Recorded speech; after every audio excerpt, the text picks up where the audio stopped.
What's this? All right, so here we are for the Trey Anastasio band. Not something I'm probably going to do a lot of or ever have. You know, we got these shows coming up with Goose. Perhaps I may pick one of them and do.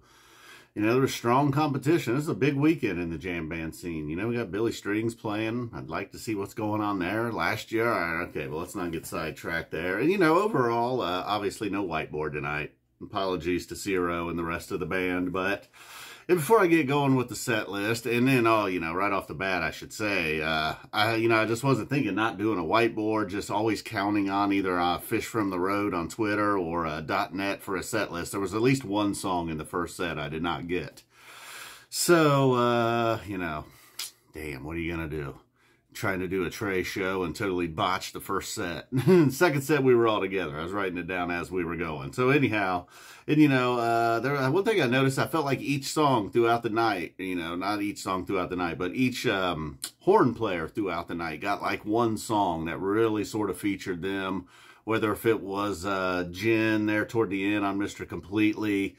I think maybe it was, what's the guy's, James Casey. He was the one that I was the least familiar with. I haven't been too up to date on Trey's band since, a while. I think the last time maybe I watched him or heard him live was 2019.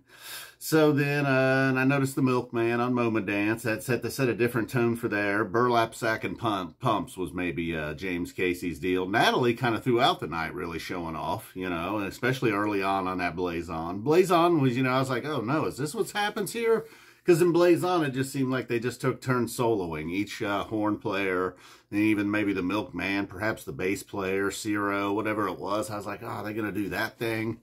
Like the kind of, a lot of fusion bands used to do that live. It's just like each song, just each guy would solo, and that was it, Nah. But luckily, that was just setting the tone. And it started out kind of slow.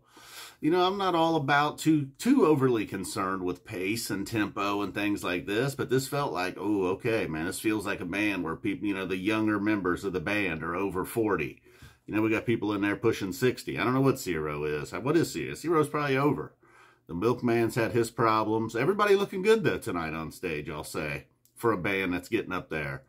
But as the set went on, so did the tempo and the pace. It picked up. It picked up. We never quite went to 11, but by the time we got to the end with that Push On Till the Day, Trey, boom.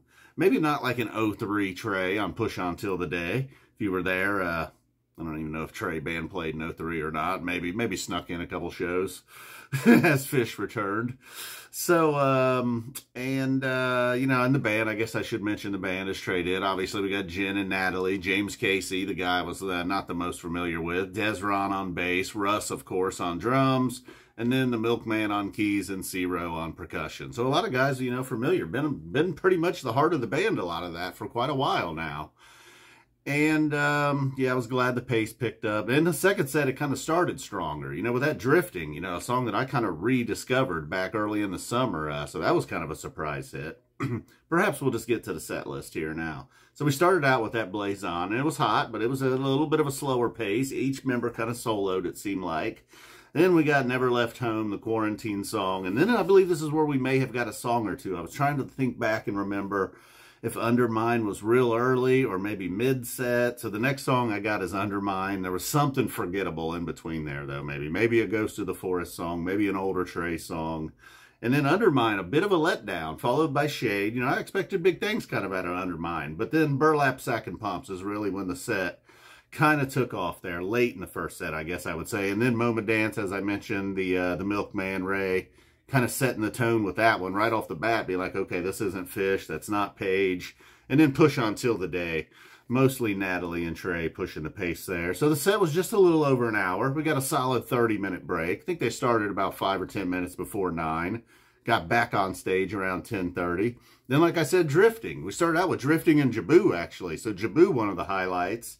We'll say Moment Dance, Push On Till the Day, and Burlap Sack and Pumps. That trio probably rocked the first set for their highlights. Got a Jabu, of course, highlight. And then the song Spin from Post-Fish 2.0. What was the name of that album? Shine, the Shine album. Spin. But then after the Spin, there was a jam there. There was a little jam in between Valentine, another song. But, we got some stinkers here in the second set. Left a little bit of a bad taste in my mouth, I would say. Hold on time. All right, well, so much about that bad taste. But I did like the jam a lot out of Spin. You know, I think that was it. I don't think it was an individual new song. So then, but it was nice. You know, I don't know what that was. It wasn't necessarily quite a rocker, you know, either. You know, it felt like the one point where the whole band kind of just formed together. There wasn't anybody individually sticking out or soloing or anything like that. Then we got into No Men and No Man's Land. Again, I think this is when Natalie started to show her stuff. Jen as well. About to Run, kind of fired up for About to Run. Now, look, you got a Jaboo and an About to Run in the same set. If that was Fish, I'd probably be a little extra fired up. But then, like I said, we got a few duds in here. We got a little Zero Jam out of the About to Run, brief Zero Jam. Simple Twist Up Dave. So we got some, you know, way going back with the old Trey band stuff there. But then they go hard at the end. Life Beyond a Dream, Rise Come Together, back to back. You know, like, you know, you'll tend to get, you know, sometimes the set closers, you know, it's going to make or break you. And then follow that with a somewhat weak encore. But then they snuck in a Mr. Completely there, giving Jen another moment to show off late in the show. And then that And Flew Away. Oh, man, I almost wanted to start the video with that. Just another quarantine song.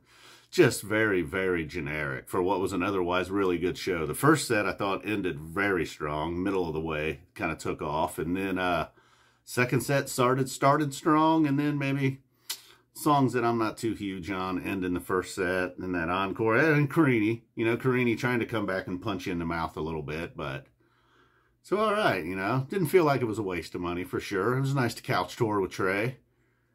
See our buddy up there. A little Frank Sinatra mention. I think something was written on the wall about Frank Sinatra. I don't know what was up with that. So, all right, man. Everybody looking sharp on stage there in Chicago. The Chicago Theater. Part of the whole MSG thing. Why isn't Trey playing the, where is that? What's that place in Inglewood? Inglewood. Trey, never up to any good. Boom. Oh, that was so corny. Speaking of generic, geez, I'm talking about that And Flew Away being generic. All right, well, hey, I'm a generic guy. Huh? We're a sullen group, Ed. Man, I'm just botching everything. Fuck. Blew it. Have to get the kitty in here. She'll steal the show.